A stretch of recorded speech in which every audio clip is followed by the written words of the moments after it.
नमस्कार। नमस्कार। आज हम मैनेजमेंट यानी प्रबंधन की बिल्कुल बुनियादी बातों पर थोड़ी गहराई से बात करेंगे। जी। हमारे पास एक दिलचस्प सोर्स है, प्रबंधन के मुख्य कार्य, एक विस्तृत अवलोकन। हाँ। और इसी के आधार पर हम मैनेजमेंट के वो 5 खास काम समझने की कोशिश करेंगे जिन्हें अक्सर POSDC कहा जाता है। बिल्कुल, POSTC यानी प्लानिंग, ऑर्गेनाइजिंग, स्टाफिंग, डायरेक्टिंग और कंट्रोलिंग। तो चलिए इसी फ्रेमवर्क को थोड़ा खोलकर समझते हैं, एक एक करके। जरूर। शुरुआत करते हैं प्लानिंग से, मतलब योजना बनाना। हाँ। इसका सीधा सा मतलब है कि पहले से सोचना, क्या करना है, कैसे करना है, कब करना है और कौन करेगा ये काम। जी, ये एक तरह से दिशा तय करता है। हाँ, और भविष्य के जोखिमों से भी बचाता है और ये भी पक्का करता है कि हमारे पास जो साधन है उनका सही इस्तेमाल हो। बिल्कुल सही। और ये सिर्फ थियरी नहीं है।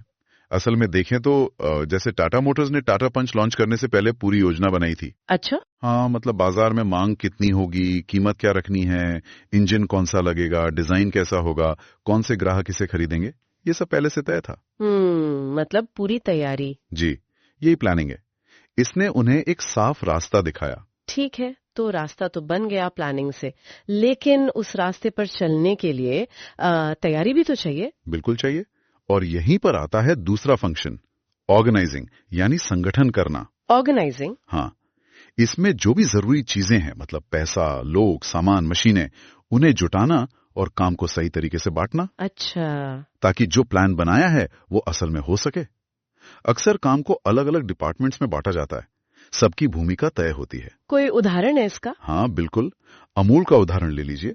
उनका काम करने का तरीका देखिए कितना व्यवस्थित है। हाँ, वो तो है। उन्होंने अपने सारे काम, जैसे दूध का उत्पादन, फिर उसकी पैकेजिंग, उसको ट्रांसपोर्ट करना, बेचना, सबको अलग अलग विभागों में बांटा हुआ है। हर डिपार्टमेंट को पता है कि उसे क्या करना है, और इसी वजह से उनका दूध सप्लाई का सिस्टम पूरे भारत में इतना कामयाब और तेज है। सही बात है। अच्छा संगठन बहुत फर्क डालता है। बिल्कुल। तो ठीक है, प्लान बन गया, चीजें व्यवस्थित हो गईं, पर काम करेगा कौन?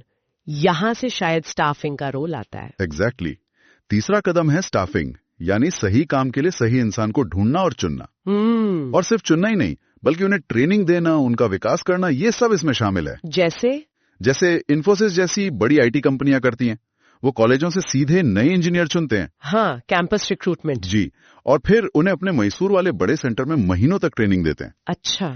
मकसद ये है कि जब वो क्लाइंट के प्रोजेक्ट का काम शुरू करें तो पूरी तरह से तैयार हों, स्किल्ड हों। समझ गई। तो योजना है, ढांचा है, सही लोग भी आ गए, लेकिन क्या बस इतना काफी है? लोगों को लगातार रास्ता दिखाने की, मोटिवेट करने की जरूरत नहीं पड़ती होगी? बिल्कुल पड़ती है, आपने एकदम सही पॉइंट पकड़ा।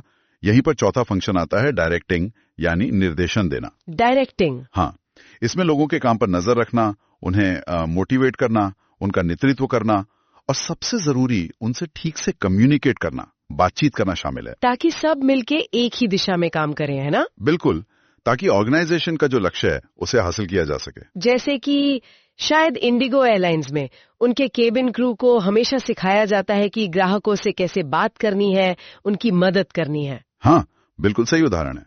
मैनेजर्स उन्हें लगातार ट्रेनिंग देते हैं, गाइड करते रहते हैं। ये कोई एक बार का काम नहीं है, ये लगातार चलता रहता है। तो ये हो गया डायरेक्टिंग। अब बचा आखिरी वाला, कंट्रोलिंग। जी, कंट्रोलिंग यानी नियंत्रण रखना। ये भी बहुत जरूरी है। इसका क्या मतलब है? इसका मतलब है ये देखना कि भाई सब कुछ प्लान के मुताबिक चल भी रहा है या नहीं। जो असल में काम हो रहा है उसकी तुलना तय स्टैंडर्ड से की जाती है। अच्छा, और अगर कुछ गड़बड़ दिखे तो फिर उसे ठीक करने के लिए कदम उठाए जाते हैं, सुधारात्मक कार्रवाई जिसे कहते हैं। मतलब ये एक तरह का चेक एंड बैलेंस सिस्टम है, क्वालिटी कंट्रोल जैसा? बिल्कुल, आप कह सकते हैं। जैसे डाबर इंडिया लिमिटेड को देखिए, वो लगातार अपने प्रोडक्ट्स की क्वालिटी चेक करते रहते हैं। हाँ। अगर किसी बैच में उन्हें कोई कमी मिलती है तो वो फौरन एक्शन लेते हैं। जरूरत पड़े तो पूरा माल बाजार से वापस भी मंगा लेते हैं। अच्छा। और फिर अपनी प्रक्रिया में सुधार करते हैं ताकि आगे वैसी दिक्कत दोबारा ना आए। यही कंट्रोलिंग है। समझ गई। तो संक्षेप में कहें तो मैनेजमेंट का ये POSDC फ्रेमवर्क कुछ एक स्कूल प्रिंसिपल के काम जैसा ही है ना? हाँ, ये अच्छी एनालॉजी है। जैसे पूरे साल की योजना बनाना, प्लानिंग, फिर टीचर्स और क्लासरूम को व्यवस्थित करना, ऑर्गेनाइजिंग, सही टीचर्स को चुनना और उन्हें ट्रेनिंग देना, स्टाफिंग, जी, फिर स्टूडेंट्स और स्टाफ को गाइड करना और मोटिवेट करना, डायरेक्टिंग, और आखिर में नतीजों पर नजर रखना और जो भी प्रॉब्लम्स आए उन्हें सुलझाना, कंट्रोलिंग। बिल्कुल, ये पांचों काम मिलकर ही मैनेजमेंट की बुनियाद बनाते हैं। तो ये थे मैनेजमेंट के 5 मुख्य कार्य। जी। वैसे इस पूरी बातचीत से एक दिलचस्प सवाल मेरे मन में आ रहा है। हाँ, बताइए। क्या ये जो 5 काम है, planning, organising, staffing, directing, controlling, ये सिर्फ बड़ी कंपनियों या बड़ी ऑर्गेनाइजेशंस के लिए ही जरूरी हैं? या फिर हम सब अपनी रोजमर्रा की जिंदगी में भी छोटे मोटे लक्ष्यों को पाने के लिए, चाहे वो वजन कम करना हो, कोई एग्जाम पास करना हो या घर का बजट बनाना हो, अनजाने में इसी मॉडल का इस्तेमाल करते रहते हैं? वाह, ये तो सोचने वाली बात है। हाँ, इस पर विचार किया जा सकता है।